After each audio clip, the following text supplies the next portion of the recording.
The little girl clutched her father's hand tighter as the flight attendant shook her head and said the words that would change everything. "I'm sorry, sir.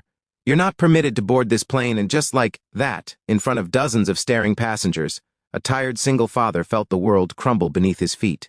Not because he was late, not because his ticket was fake, but because someone decided he didn't belong. And what no one knew at that moment was that a powerful judge was already seated on this very flight, silently watching every second of what happened next, ready to stop the plane from taking off if the truth was cruel enough. And trust me, what he saw would leave the entire cabin speechless. Before we continue, make sure to like this video and subscribe to Stories of Kindness if you believe that kindness can change lives in the most unexpected ways. Now let me tell you what happened from the very beginning. David Miller had not slept properly in 3 nights.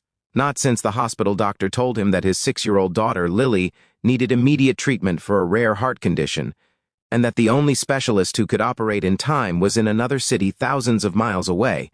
And so, with only $47 in his wallet, trembling hands, and a donation ticket given by a local charity, David carried Lily through that massive airport, like a man carrying his entire world in his arms, whispering promises he prayed he would never break, as Lily rested her small head against his chest, her breath soft but weak, her skin pale like paper under fluorescent lights.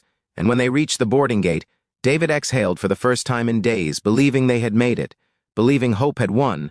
But hope, as it turned out, had one more mountain to climb, because as he handed their printed tickets to the gate agent, the woman frowned, typed on her keyboard, then looked back at him with tired eyes and spoke coldly. "Sir, there seems to be an issue with your ticket code." And David's heart sank as he explained about the charity, the hospital, the surgery, the little girl in his arms fighting just to stay alive. And the gate agent sighed impatiently, glanced at a supervisor, then looked back up and said the words that felt like a slap. "This ticket has been flagged. You can't board this flight." And suddenly dozens of eyes were watching, judging, whispering, and Lily tightened her grip around his neck as if she understood danger when she felt it. And David dropped to his knees right there on the cold airport floor, begging, his voice shaking as he pleaded with them not to do this, not today, not when time was already stealing his daughter away, while passengers walked past as if his desperation were just part of the terminal scenery, inconvenient and easy to ignore, except for one man 3 rows inside the aircraft, already seated by the window, who had been quietly observing everything unfolding, his face unreadable but his eyes sharp. This man was Judge Raymond Carter, a respected federal judge traveling incognito to attend a hearing, a man who had spent 30 years listening to lies, reading human behavior, and deciding who spoke with truth and who acted with cruelty. And from his seat, he saw something that pierced him deeply. Not a scammer, not a manipulator, but a broken father clinging to the last thread of hope.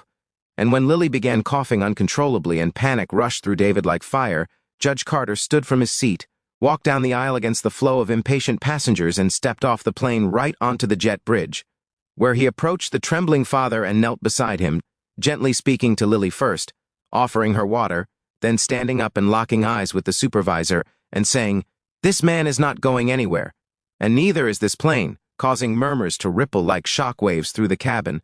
And when the supervisor scoffed and asked who exactly he thought he was, Judge Carter calmly pulled out his identification and placed it in front of him, revealing his position in a voice that never needed to rise, and suddenly attitudes changed like dropped masks. But the judge did not stop there. He demanded to see the ticket records, the charity documentation, the computer logs, and with every click of the keyboard, every second of silence grew heavier, until the truth appeared in cold data.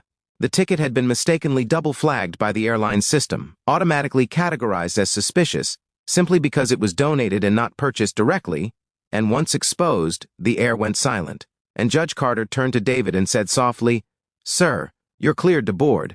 But David could barely stand, overwhelmed not by victory, but by the kindness he had almost lost faith in. And when Lily reached out her tiny hand and wrapped her fingers around the judge's, whispering, "Thank you for not letting my daddy cry anymore," even the gate agent wiped tearful eyes. And when David and Lily walked onto that plane, this time not as rejected passengers but as honored travelers, something strange happened. Passengers began offering seats, blankets, money, prayers, love, and one woman even removed her first-class jacket and placed it over Lily's shoulders. Because in that moment, a courtroom had been formed at 30,000 feet, and humanity had finally won its case, and after takeoff, Judge Carter quietly contacted the hospital and ensured Lily's surgery was fast-tracked, while the airline CEO himself later apologized publicly for the humiliation David suffered, offering compensation David never asked for, because all he ever wanted was a fighting chance for his daughter to live. And 3 months later, Lily sent Judge Carter a crayon-drawn card from her hospital bed, with a crooked heart and the words, "I'm still here because you were there first." And Judge Carter kept that card on his office wall above every case file, every law book, every gavel, as a reminder that sometimes justice doesn't wear a robe, sometimes it wears compassion, and if one man could stop a plane and change a life, then maybe, just maybe, you and I can stop indifference and change the world one act of kindness at a time. If this story touched your heart even a little, please like this video and subscribe to Stories of Kindness. Because every week, we bring you real feeling stories that remind us that love, courage, and kindness still exist. And sometimes, they show up right when hope feels lost.